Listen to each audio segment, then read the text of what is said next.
사자나 곰, 호랑이 같은 최상위 포식자들은 손가락만 살짝 뻗어도 인간 따윈 종이 잡듯 잡아버리는 어마무시한 파괴력을 지녔습니다. 그러나 인간은 얘네보다 무력이 한참 뒤처짐에도 단 한 가지의 우월한 점으로 오랜 기간 이들을 제압해왔는데 그것은 바로 지능입니다. 인류는 지능이란 것을 타고난 덕분에 도구를 비롯하여 수많은 창조적인 방법으로 이 포식자들을 제압해왔고 그 결과 명실상부한 지구 최강의 생물이 되었습니다. 그런데 곰이나 호랑이, 심지어 코끼리까지도 제압 가능한 인간이 아직까지 이겨내지 못한 두려운 존재가 하나 있는데 이놈은 백악기 때 처음 등장하여 아직까지도 살아남은 끈질긴 생명력을 가진 동물로 그 이름은 바퀴벌레입니다. 바퀴벌레는 특유의 혐오스러운 생김새 때문에 공포의 대상으로 여겨지며 눈만 마주쳐도 어지간한 사람의 심장을 벌컥 뛰게 하는데 오죽하면 이름조차 부르기 꺼려져서 바선생이라는 존칭으로까지 불립니다. 바퀴벌레가 혐오감의 상징이 된 가장 큰 이유는 물론 외형 때문이 가장 크겠지만 또 다른 이유는 인간과 거주지와 서식지가 다른 곤충에 비해 겹치기 쉽다는 점으로 평온한 하루를 보내던 어느 날 바퀴벌레 한 마리와 눈이 마주친 이후 하루 내내 불안에 떠는 공포를 다들 느껴보셨을 겁니다. 이 상황이 닥쳤을 때 바퀴벌레를 귀엽게 느끼는 특이 체질이라면 모르겠지만 그런 게 아니고서야 대다수의 사람들은 휴지를 14겹 정도 돌돌 싸서 당장 저놈을 눈앞에서 처형하려고 할 것입니다. 그리고는 처형에 성공한다면 이 휴지 덩어리를 쓰레기통에 버리긴 좀 꺼림칙하다 보니 보통은 변기에 넣고 내리시는 분들이 많은데 이때 놈을 완전히 죽이지 않고 변기에 버린다면 돌이킬 수 없는 대참사를 불러올 수도 있습니다. 바퀴벌레는 비록 헤엄을 치진 못하지만 배에 달린 기문이라고 하는 호흡기관을 스스로 막아 물속에서 약 30분 정도 잠수를 할 수 있는데 혹여나 이렇게 살아남은 바퀴벌레들이 변기 내벽을 타고 물이 없는 곳까지 이동한다면 왔던 길로 다시 돌아올 가능성이 있습니다. 여기서 더 최악은 이 바퀴가 만약 암컷일 때 일어날 수 있는 가장 끔찍한 경우로 수십 개의 알을 벤 암컷 바퀴벌레가 물을 타고 떠내려가 정화조에서 번식을 할 가능성도 있습니다. 만약 이 수십의 바퀴벌레들이 변기를 타고 다시 올라온다면 과연 어떻게 될까요? 이 뒤는 여러분들의 상상에 맡기겠습니다.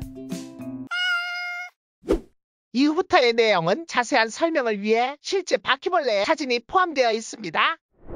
바퀴벌레는 전 세계에 4,000여 종이 넘는 다양한 종들이 분포하고 있습니다. 이 중 대부분은 야생에서 살고 극소수의 종만이 인간의 영역에서 인간과 함께 지내고 있는데 야생의 바퀴들은 우리가 아는 바퀴라는 편견과는 조금 다르게 저게 바퀴인가 싶을 정도로 제각각의 내용을 보여줍니다. 또한 우리가 아는 바퀴벌레는 집안은 물론 하수구나 쓰레기장 등 안 다니는 곳이 없어 온갖 병균들을 옮기는 해충이라는 인식이 강하지만 야생의 수많은 바퀴들 중엔 자연환경에 이로움을 주는 좋은 바퀴들도 많다고 합니다. 우리가 흔히 볼 수 있는 바퀴벌레는 이질바퀴와 독일바퀴 이렇게 크게 두 종류로 이 중 이질바퀴는 미국바퀴라고도 부르며 국내에 서식하는 바퀴벌레 중 가장 커다란 크기의 바퀴입니다. 단순히 몸 크기만 봐도 4cm 정도까지 자라는 데다 더듬이도 몸만큼 길기 때문에 더 커 보이는 효과가 있어 징그러움 또한 2배가 되는 종입니다. 미국이라는 이름이랑은 다소 모순되는 점으로 이 녀석의 고향은 원래 서아프리카 쪽인데 스페인에서 미국으로 가는 아프리카 노예 화물선에 같이 딸려오는 바람에 미국을 거쳐 전 세계까지 퍼지게 되었다고 합니다. 덩치가 워낙 크기 때문에 가장 혐오스러운 바퀴로 꼽히지만 이 녀석은 주로 야외에 서식하는 터라 다행히 일반 가정집에 사는 경우는 매우 드뭅니다. 만약 가정집에 미국 바퀴 한 마리가 출몰했을 경우 높은 확률로 외부에서 출입한 것이기 때문에 크게 걱정하실 필요는 없지만 식당처럼 음식과 물이 상시 저장된 곳엔 서식할 가능성이 있기에 만약 이런 곳에서 발견될 경우 어느 정도 각오를 해야 합니다. 물론 우리에겐 세스코노님이 존재합니다. 그리고 나머지 한 놈인 독일바퀴는 가정에서 가장 흔히 볼 수 있는 종으로 그냥 실내에서 발견되는 바퀴벌레의 90%는 이놈이라고 보시면 됩니다. 이 녀석의 활동 최저 온도는 약 30도 정도의 습한 환경으로 여름철 에어컨을 틀지 않은 실내 환경과 딱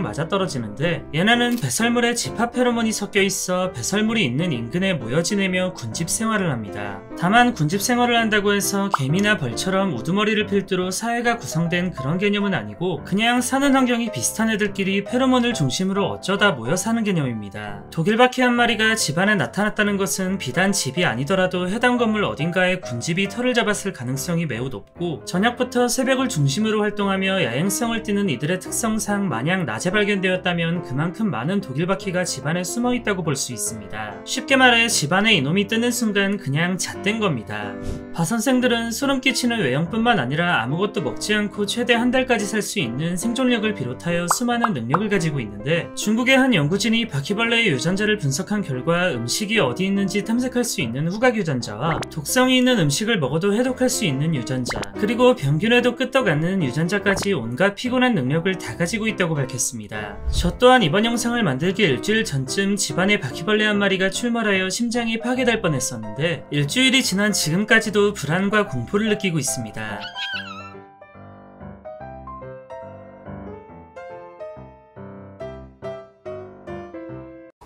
안녕히 계세요, 여러분.